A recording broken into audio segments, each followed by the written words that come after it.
Good afternoon.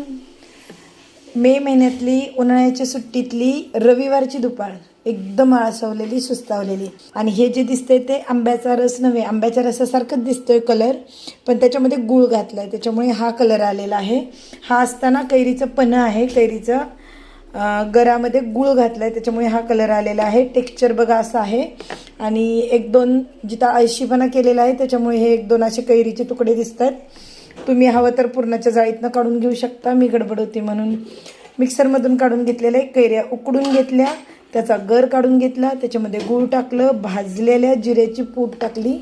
साध्या जिऱ्याच्या पूड आणि भाजलेल्या जिऱ्याची पूड फरक लक्षात येईल. एकदम खमंगपणा लागतो त्याला. ताकामध्ये पण सहसा मी भाजलेल्या जिऱ्याची पूड टाकते. काळं मीठ टाकलेलं आहे थोडंसं आणि गूळ टाकलेलं आहे. त्याच्यामुळे कैरी मी साधारण 4 दिवसापूर्वी केलं होतं.